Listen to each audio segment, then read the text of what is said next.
Elias Vance, CEO of the global culinary giant Vance Gastronomy, stared at the graph on his office's holographic display. The line, which represented customer satisfaction for their new flagship product, was plummeting. The product was Odyssey, a line of single-origin luxury coffees, and it was supposed to be his legacy, a fusion of old-world artisanship and cutting-edge technology. Instead, it was a multi-million-dollar disaster. The problem was consistency. One bag of Odyssey coffee would be transcendent, with the promised notes of jasmine and citrus. The next, sourced from the very same harvest, would taste wrong, flat, earthy, sometimes even faintly sour.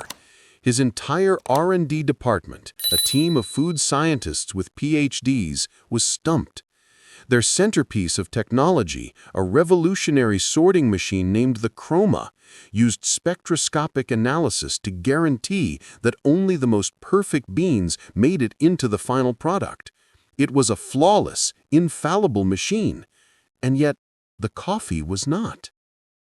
"The machine is perfect," Marcus Thorne, the head of product development, had insisted in the morning meeting, his voice slick with corporate confidence.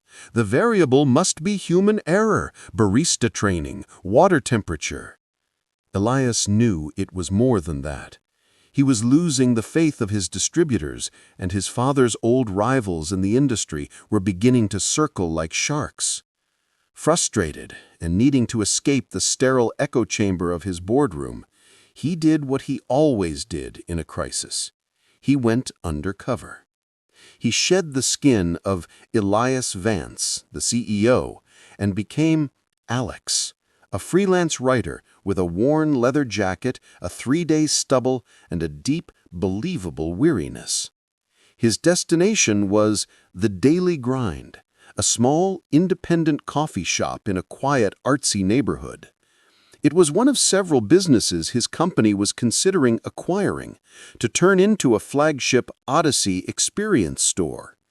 He wanted to see it as a customer, to feel its pulse before his corporate machine sterilized it. The shop was warm and filled with the rich, comforting aroma of roasted coffee and old books.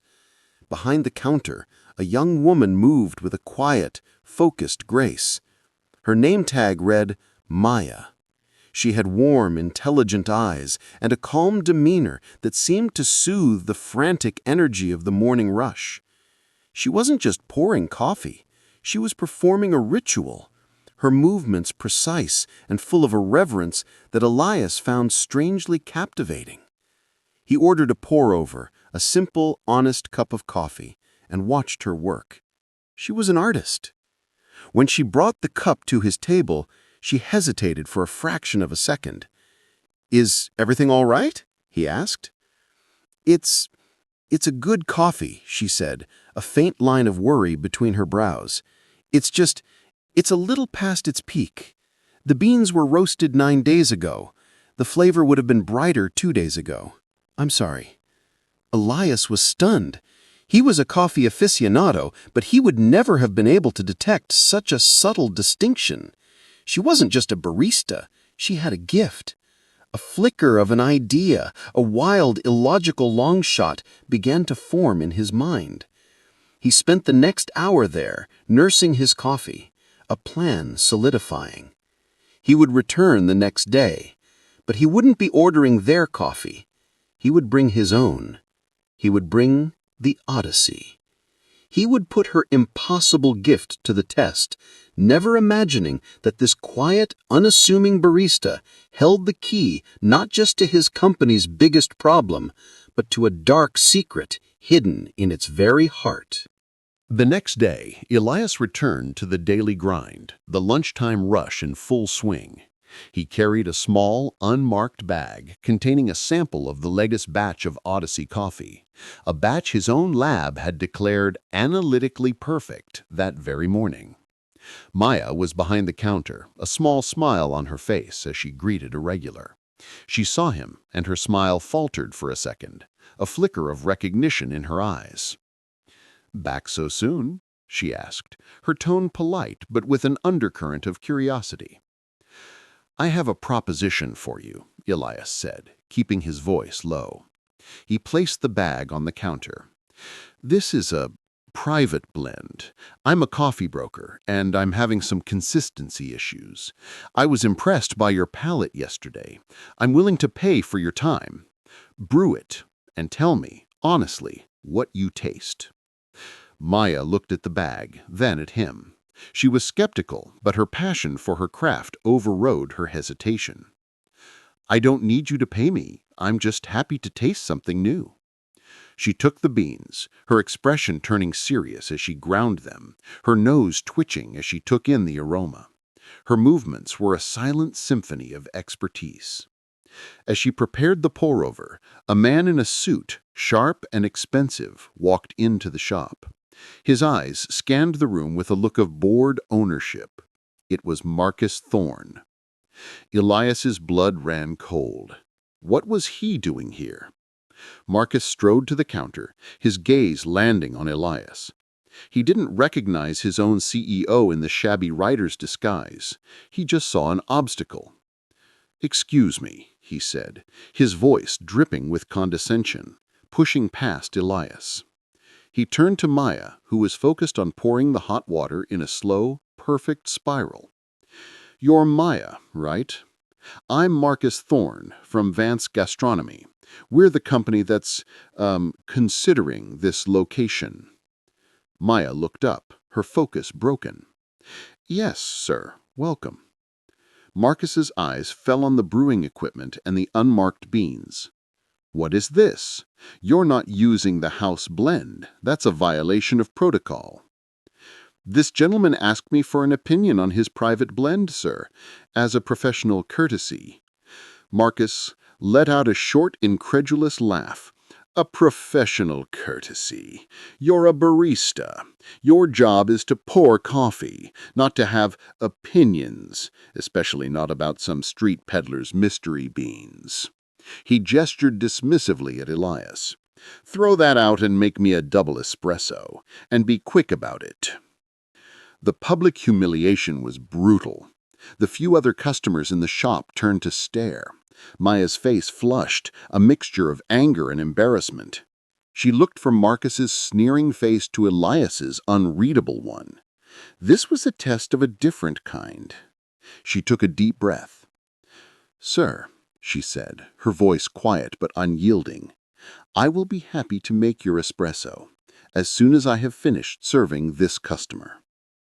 She turned her back on the stunned executive and continued preparing Elias's coffee with a deliberate, unhurried grace. It was a small, quiet act of rebellion, but in the silent coffee shop, it felt like a declaration of war. Marcus Thorne stood there, his face a mask of disbelief and impotent rage, utterly dismissed by a woman he had deemed insignificant. Elias watched the entire exchange, a slow, dangerous smile touching his lips. He had found his answer, and he had found his villain. Maya's hands were steady as she finished the pour-over. She worked in a bubble of calm, refusing to acknowledge the palpable fury radiating from Marcus Thorne. She placed the finished cup in front of Elias, her expression a perfect mask of professional composure. "Please, let me know what you think," she said, her voice even, as if the most powerful man in the shop wasn't glaring daggers at her. Elias took a slow sip. The coffee was, as expected, flawed, but he wasn't tasting the coffee. He was tasting the moment. He was witnessing a display of character so profound it eclipsed everything else. "It's not right, is it?" he asked, looking her in the eye. Maya shook her head, her voice dropping to a conspiratorial whisper. "It's the beans. They're broken. On the surface, they smell fine, but the taste? There's a faint earthy note, almost like mold. It's a drying defect. It happens when the beans are improperly processed at the source. No machine on earth could detect it from the outside, but you can taste the lie." The lie. The word hung in the air between them. She had, in a single sentence, diagnosed the problem that had been plaguing his billion-dollar project. It wasn't the machine. It was the raw material. It was a lie at the very source of the supply chain. Marcus Thorne, his patience finally exhausted, slammed his hand on the counter. "Are you going to make my espresso, or do I have to report you to your manager for insubordination?" Before Maya could respond, Elias stood up. He was no longer Alex, the unassuming writer. His posture shifted, and the quiet authority that was his natural state returned. "That won't be necessary," he said, his voice quiet, but carrying a weight that made Marcus flinch. He looked directly at Maya, his gaze intense. "Miss Garcia," she supplied. "Maya Garcia." "Miss Garcia, thank you for your expert analysis. It was more valuable than you can possibly imagine. As for your job, you don't work here anymore." Maya's heart plummeted. She had stood her ground, and now she was going to be fired. The look of triumph on Marcus's face was sickening. "You start Monday at the Vance R&D headquarters," Elias continued smoothly, "as our new head consultant for quality and innovation. Your salary will be triple what you make here. My office will be in touch to arrange the details." The silence that followed was absolute. Maya stared at him, her mind unable to process the words. Head consultant? Triple the salary? Marcus Thorne's jaw dropped. He looked from Elias to Maya and back again, his face a grotesque mask of confusion and dawning horror. "I'm sorry, who the hell are you?" he stammered. Elias pulled a slim, black business card from his worn jacket and placed it on the counter. "My name is Elias Vance. I am the CEO of Vance Gastronomy, and this is my company you've been conducting this site inspection in." Marcus stared at the card as if it were a venomous snake. The blood drained from his face. He was looking at the ghost his entire division had been hunting, the reclusive CEO in the flesh. And he had just threatened and insulted his new star employee. "And you are Marcus Thorne, the man who told me yesterday that his chroma machine was flawless and that our coffee problem was due to barista error. You're fired." The words were delivered with a cold, surgical precision. Marcus stumbled back, speechless. "My security team will meet you at your office," Elias said, his voice like ice. "They will escort you from the building. Your career in this industry is over." Then he turned his full attention back to a completely shell-shocked Maya. "My offer is real, Miss Garcia, but it comes with a condition. I need your help. Someone in my company is lying. Someone is poisoning my supply chain. You can taste the lie. I need you to help me find who's telling it." He was offering her a new life, but he was also pulling her into the heart of a dangerous corporate conspiracy.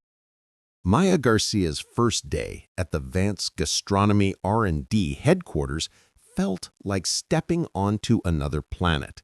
The facility was a gleaming temple of chrome and glass, a world of silent, focused scientists in white lab coats. Her new office was spacious, with a view of the city that made her feel dizzy. A week ago, her biggest concern was whether she'd make enough in tips to cover her brother Leo's tuition for his music conservatory auditions. Now, she was staring at a contract with a salary that could change his life forever. Elias Vance was true to his word. He had not only given her a title and a salary, but he had also established a private scholarship in her family's name to ensure her brother's musical education was fully funded. The weight that had been on her shoulders for years had been lifted, but it was replaced by a new, more intimidating pressure. The R&D team treated her with a mixture of awe and deep-seated skepticism. They had all heard the story of the Barista CEO and the public execution of their former boss, Marcus Thorne. They were polite, but their eyes were full of doubt. To them, she was a curiosity, a wild variable in their controlled, data-driven world. Elias insulated her from the corporate politics. "Ignore them," he had told her. "Your palate is your authority. Trust it." Her mission was simple: to test every single batch of coffee beans from every supplier in their global network. They set her up in a tasting lab, a room that looked more like a science experiment than a kitchen, with precise scales, temperature-controlled kettles, and dozens of tasting cups. For days, she did nothing but taste. It was a grueling process. The coffees came to her in coated bags, so she had no idea of their origin or price point. She was a blind instrument, her senses her only guide. Slowly, a pattern began to emerge. The defective beans, the ones with that faint, telltale, earthy taste, were not random. They were all coming from a single specific region in South America, and they were all being sourced through one supplier, a company called Viridian Commodities. According to the company's files, Viridian was one of their most trusted, high-end partners. Their beans were the most expensive, certified as premium, organic, and ethically sourced. It made no sense. Why would their best supplier be providing the worst beans? She took her findings to Elias. "It's Viridian," she said, pointing to a map on his office display. "Every bad batch, every single one, originates from their network." His brow furrowed. "That's impossible. Viridian is run by Julian Croft. He's an old family friend of my father's. They have been our partners for 20 years. Their reputation is impeccable." "Their reputation may be impeccable," Maya countered, her voice firm, "but their coffee is not. Someone is lying, Elias. Either Viridian is cheating us, or someone inside our own company is manipulating the shipments." The accusation hung in the air. To question Viridian was to question his father's judgment. To question his own company was to admit that the rot might go deeper than just one corrupt manager. "Prove it," he said, his voice a low challenge. That challenge became Maya's obsession. She knew she couldn't trust the official samples. If someone was manipulating the supply chain, they would be smart enough to ensure the samples sent to the lab were clean. She needed to get to the source. She needed to test the beans before they ever entered the Vance system. She came up with a plan, a risky, unauthorized mission. Using the shipping manifests she now had access to, she identified the next major shipment from Viridian, due to arrive at the city's port in 2 days. She wasn't going to wait for it to get to the warehouse. She was going to intercept it. She didn't tell Elias. This was a line she knew she had to cross alone. If she was wrong, she would be the one to take the fall. She enlisted the help of a single, trusted security guard from the R&D lab, a man who had seen her work and believed in her. The night the container ship docked, Maya and the guard, dressed in simple dockworkers' clothes, slipped into the chaotic, sprawling port. They found the container, sealed with a Viridian lock. The guard, a former military man, made quick work of it. Inside, stacked high, were hundreds of burlap sacks, all stenciled with the prestigious Viridian logo. She slit one open near the front. The beans that spilled into her hand were perfect. Her heart sank. Had she been wrong? Then her instincts screamed at her. It was too easy. This was the front row, the bag someone would check if they were suspicious. "I need to get to the back," she whispered. They climbed over the sacks, making their way to the far end of the dark, cavernous container. She chose a bag from the very bottom, one that was hard to reach. She slid it open. The smell that hit her was not the rich aroma of premium coffee.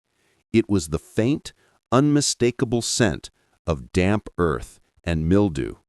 She tasted one single bean. The lie filled her mouth. She had her proof. Viridian was shipping them garbage hidden behind a wall of quality. But as she turned to leave, a beam of flashlight cut through the darkness, pinning them in its glare. "Well, well, what do we have here?" a voice drawled. Two figures blocked the container entrance. One was a port security guard. The other was Julian Croft. Julian Croft stood at the container entrance, his expensive suit out of place amidst the grime of the port, his face a mask of cold, triumphant fury. He looked not at the security guard with Maya, but directly at her, a young woman in a simple dock worker's jacket, her face smudged with dirt. "Ms. Garcia," he said, his voice dripping with condescension, "I believe you are trespassing and tampering with my company's private property." Maya's blood ran cold. She was caught. Her unauthorized, illegal mission had just blown up in her face. The port security guard stepped forward, his hand on his sidearm. "This is a secure area, miss. You're going to have to come with me." "It's all right, officer," Croft said smoothly, holding up a hand. "She's with me. A trainee from Vance Gastronomy, who got a little overzealous. A misunderstanding. I'll handle it internally." The guard hesitated, then nodded, relieved to pass the problem off to the man in the expensive suit. He retreated, leaving Maya and her silent companion alone with Croft. The moment the guard was out of earshot, Croft's charming facade vanished. "You have 5 seconds to tell me what you think you're doing here before I call Elias Vance and have you fired and prosecuted," he snarled. Maya held her ground. She held up a handful of the moldy beans. "I was just confirming a suspicion, Mr. Croft. The suspicion that you have been systematically defrauding one of your oldest partners for years. You've been shipping us defective beans hidden behind your premium product. You've been poisoning the Odyssey brand from the inside." Croft's eyes narrowed, but he didn't deny it. A slow, cruel smile spread across his face. "You are clever, girl. I'll give you that. Much cleverer than Marcus Thorne. He was just a greedy fool, easy to manipulate." "So you admit it," Maya said, her heart pounding. "I admit that business is about maximizing profit," he said with a shrug. "Your chroma machine, Elias's technological marvel, was my golden opportunity. I knew its spectroscopic analysis could only see the surface of the bean. It couldn't taste the rot inside. So I sourced cheap, defective beans from unregulated farms, blended them with my quality product, and sold the whole lot to your company at a premium. It's been a very, very profitable arrangement." The sheer, unrepentant evil of it was breathtaking. He wasn't just cutting corners, he was a corporate saboteur. "Why?" Maya asked. "Elias Vance has been your partner for decades. Elias's father trusted you." Croft let out a short, bitter laugh. "Trust. Elias's father was a sentimental old fool who believed in handshakes and honor. I believe in the bottom line. He built his empire, and I helped him. I deserved a bigger piece of the pie. This was just me collecting my share. And now you are going to help me continue." He took a step into the container, his presence menacing in the enclosed space. "You are going to go back to your lab, and your findings will be inconclusive. You will blame the problem on atmospheric conditions, on a flaw in the roasting process, anything. In return for your silence, I will make you a very wealthy woman. I will deposit a sum into an account of your choosing that will make your CEO's little scholarship look like pocket change." He was trying to buy her just as he had bought Marcus Thorne. He saw her not as a threat, but as another asset to be acquired. Maya looked at him, at his arrogant, smiling face, and she felt not fear, but a profound, clarifying rage. She thought of Elias, of the trust he had placed in her. She thought of her brother and the clean, honest future she was trying to build for him. "My silence is not for sale," she said, her voice quiet but ringing with the force of her conviction. Croft's smile vanished. "You are making a terrible mistake, little girl. You have no proof. It's your word, the word of a barista, against mine. Who do you think Elias Vance will believe?" "He'll believe me," a voice said from the darkness behind him. Elias Vance stepped out of the shadows at the back of the container, his face a mask of cold, hard fury. He was holding his phone, its screen glowing. It had been recording everything. "Because I just heard every word you said." Julian Croft spun around, his face a grotesque mask of shock and terror. He stared at Elias Vance as if he were seeing a ghost. His carefully constructed world of deceit had just collapsed in on itself. Elias, he stammered, his arrogance evaporating into a pathetic puddle of fear. "I was suspicious of your impeccable reputation, Julian," Elias said, his voice dangerously calm as he walked forward, stepping over a sack of rotten beans. "So I had my security team place a tracker on Miss Garcia's car, for her protection. When she came to the port tonight, I decided to follow. I thought I was coming to save her from making a mistake. Turns out I was just in time to witness her save my company." He stopped in front of Croft. The difference between the two men's stark. Croft, the man of old money and inherited prestige, was now a cornered criminal. Elias, the man who had been wrestling with his father's legacy, had never looked more like a leader. "You betrayed my father," Elias said, his voice a low growl. "You betrayed our history. You poisoned my product. You tried to corrupt my employee. You're a cancer, Julian, and I am cutting you out." The downfall of Viridian Commodities was swift and total. Armed with the recording and Maya's evidence, Elias didn't just sever the contract. He launched a full-scale legal assault. He exposed the fraud to the entire industry, shattering Croft's reputation and triggering a chain reaction of investigations that would ultimately dismantle his empire. Back at Vance Gastronomy, the culture shifted irrevocably.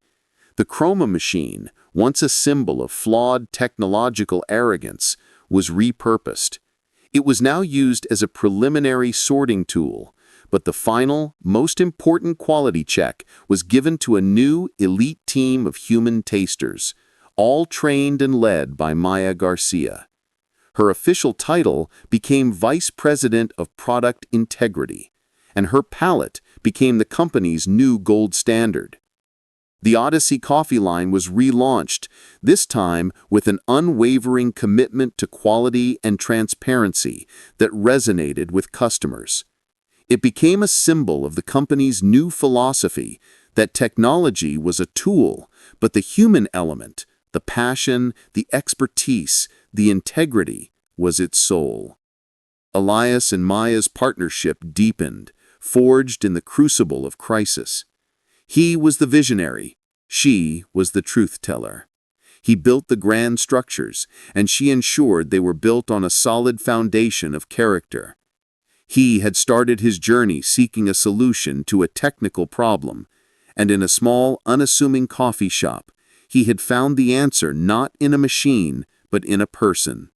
He had found the soul of his company. One afternoon, months later, Elias found Maya in her lab, tasting a new blend. A framed photo sat on her desk. It was of a smiling young man holding a violin, standing under a sign that read, "The Juilliard School." "Leo's audition was a success then?" Elias asked softly. Maya looked up, her eyes shining with a light that had nothing to do with professional success. "He's living his dream." because you gave me a chance to live mine. You earned it, Maya, he said, picking up a tasting cup. You taught me that the most important quality, in coffee and in people, is the one you can't see. It's the one you have to trust. He took a sip of the coffee she had just approved. It was perfect. And for the first time, in a very long time, Elias Vance felt like he was finally living up to his father's name. Maya's story is a powerful reminder that expertise and character can be found in the most unexpected places. Have you ever been completely surprised by someone's hidden talent or integrity? Share your experience in the comments below. If this story about truth, trust, and the triumph of the human element inspired you, please show your support by hitting that like button and sharing it with someone who believes that a person's character is their greatest asset. Don't forget to subscribe to our channel and click the notification bell for more real-life dramas that restore your faith in what truly matters. Thank you for watching.